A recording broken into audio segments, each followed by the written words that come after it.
Hey, welcome back, YouTube. MTG Moxman here. Hope you brought, that's right, nachos and cheese. Because I love my nachos and cheese. You should ship some out to me, send some to me. It'd be awesome.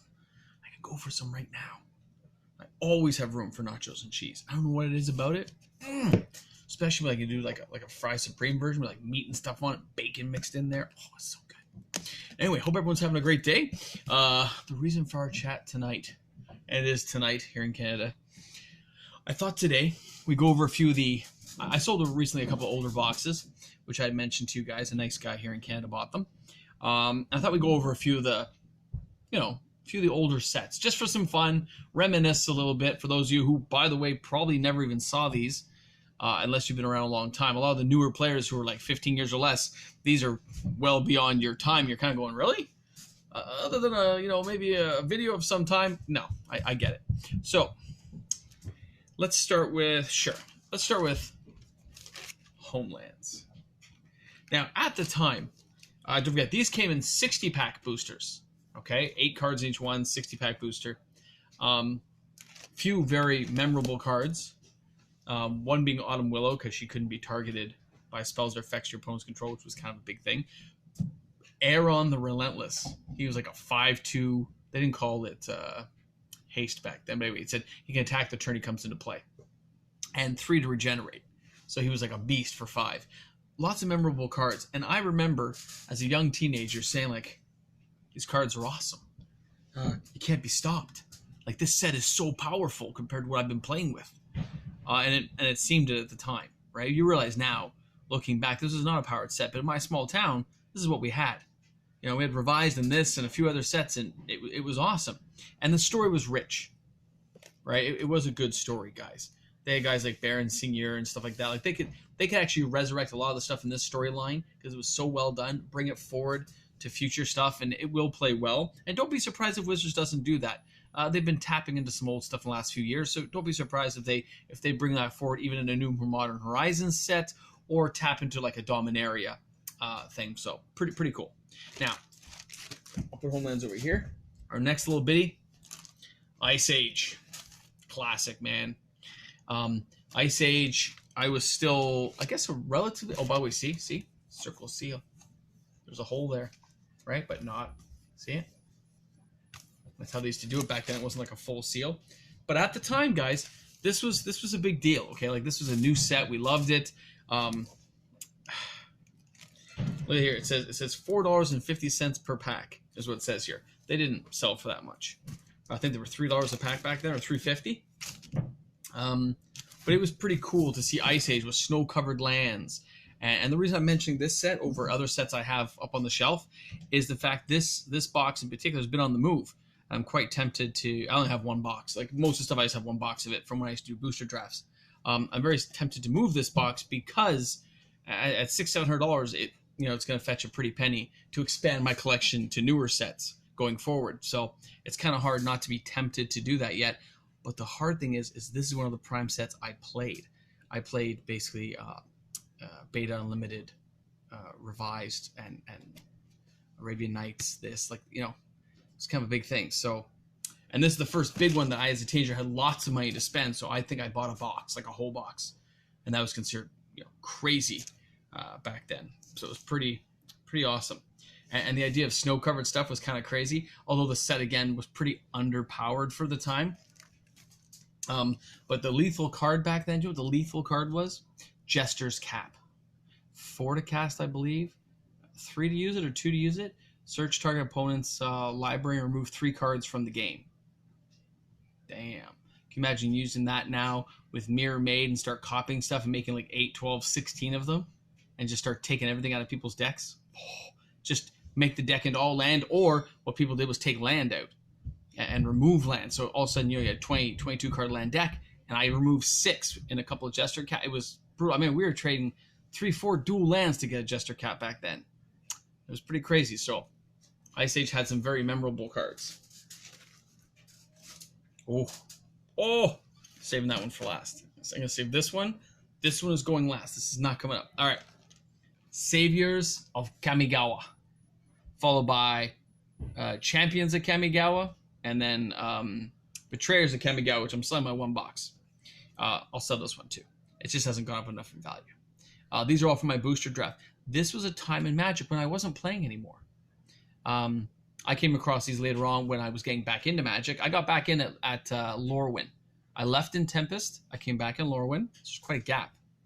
And there was some old Packstone shelves that I was picking up. They hadn't all gone up in value, like Future Sight and stuff like that, that I grabbed. Urza Saga, Legacy, Destiny, stuff like that. Odyssey. But this set caught my eye because that Eastern feel, right? I like the idea of the dragons and the kami and stuff like that coming back. It was very cool. But the flip cards weren't very favored. I didn't open a lot of packs until later on. When I did my booster draft, of course, I kept a couple boxes for myself, but I cracked them to have fun. And this is the last one I have, but you know, it was good. It was memorable. There's huge monstrous dragons and stuff, right? That you just go, yeah. So I sit back and go, yep. That was, and again, unique feel to it. Remind me kind of like Portal 3 Kingdoms type stuff, you know? All right. Now, I was around for this bad boy. I opened this bad boy. Now, this one is unsealed, but not opened, okay? So the wrap is off this bad boy. All right, there's no wrap anymore because I removed it because I was still doing booster drafts. I thought I was going to crack this puppy. And, of course, I stopped doing booster drafts because the Canadian dollar went to patsa, and the U.S. dollar was so high that if I tried to sell them, people would be gathering them up like nothing, and I wouldn't make any profit. So I stopped. So I'll just show you inside. Sorry. I try to keep this one immaculate just because my last one, but that's what a Visions Inside booster box looks like. Okay? So you can see packs haven't been removed, right? It's just 36 packs in a row. Cool stuff. Very gold. Very still nice, tight, and shiny. Just there wasn't amazing cards in here. Some reserve list stuff, right? But not a lot of it. And I think these only go for, I think sealed they're like 700. Right, so it says here, an expansion set from Mirage and Magic the Gathering. So you can see it came after Mirage, right? Visions was a fun set. Again, the artwork's iconic back then. And don't forget, compared to nowadays, these print runs were low. These were not massive print runs like we get nowadays. Fallen Empires, some of the other sets like Homelands, they had huge sets. Ice Age, Print of Oblivion. That's when Wizards was first trying to make some quiche. But these older ones like this, a little bit like that, no, they didn't have the massive print runs you hear about. But people were smart and people knew they were investors by that point, and they started to hold on to them and keep them. I love it just because of the front, right? It's wicked. All right, and I saved the best for last, and I'm going to explain why. And of course, it's Fallen Empires. I picked up this box, 8 years ago? 7 years ago? When I was doing my booster drafts? Guess how much? It was $100. It was 60 packs. So when I put these in my booster drafts, which had 50 packs in total, 150 packs. You got 3 packs each. It was all varied out. I had like tally. You had to pick a number, and the ones you picked your numbers that I shipped to you, so it was all random. But you could put a Fallen Empires pack in, which didn't cost me a lot back then. So if somebody happened to get, I don't know, Urza Saga, which was like a $50 pack at that point, with one of these and, I don't know, Journey into Nyx at the time. Right? Well, really, if they spent 25, I only lost like 30. So it's not too bad. Where other ones, if you got like Nyx, Theros, and Born of the Gods, and you spent 25, didn't work out well for you because I made $15. So you can see. But this was a good buy at the time because it really minimized the damage to myself. But I have fond memories of Fallen Empires. I'm going to explain why. Yes, it was printed into Oblivion. And because of that, the packs became very cheap. They're like $1.50 a pack. So we could buy multiple packs and open all kinds. I didn't care about the alternate arts. That didn't faze me as a teenager. I didn't even think about it. What I did think about was the different creature concepts. So they had thalids. And you could create multiple thalids. Back then, every 3 turns you got a free thalid. That was huge back then. The sporelings and stuff. First concept. Nowadays, you make tokens like nothing. Back then, you didn't have a way of making tokens like this. So it was a new wow. And after the thalids, what was the other guys called? They were the black ones. Thralls.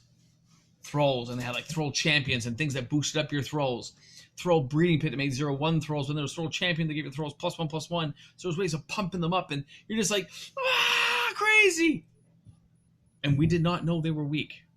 We didn't know this was a bad set until later. We bought it for like 2 years, man. Pack after pack, day after day, opening and cracking. Goblin grenade. Boom, 5 damage. Attack with a goblin. Take 1. Boom, take 5 more. Lightning bolt, lightning bolt. Oh, you're down to 5 already. Like, it was crazy stuff we were trying. Right? I look back now and you're just like, see? Look, it wasn't even sealed properly. Look at that little corner. Right? But it's crazy. Because people say it was a horrible set. I don't see it as a horrible set. And nostalgia, since I played it, you're just like, no, man, I had a good time with it. It was a good time at the time. I don't know. There's something to be said about the old sets when you look back and you say, you know, it's going to happen to you players out there. For those who watch my channel, by the way, we're like 70 plus now. Way to go, guys. If you want to hit my channel up, man, hit subscribe. Join us, man. Help me get to that big 100. Anyway, what I'm saying is, when you look back 10 years from now, for those who may have played in cons, I don't know if you guys know, those cons are like $250 a box now. They're older. What are we talking? 2012, 2013? Like, you start looking at the box, like even Theros. Look, Theros Fat Pack. 2013. 7 years ago, guys. I remember being at the pre-release for this. Right? Like, you look back and you go, wow. Or, hey, just, if you want to, just look here. World Wake. Go back to World Wake. When's the year on this one? Come on, where's the year? Here we go. On the side. 2010. 10 years old. Jace the Mind Sculptor, guys, came out of that set. Think about it. Like, iconic cards, and you will remember them as players. And you're going to look back at this and say, oh my god, I remember playing that pre-release. I remember what MTG Moxman said, man. I know what he's talking about. So sometimes you buy them and you don't even get rid of them. You know, see, I haven't put these ones up. I put those ones up. Ones I'm closer to, I have a harder time selling.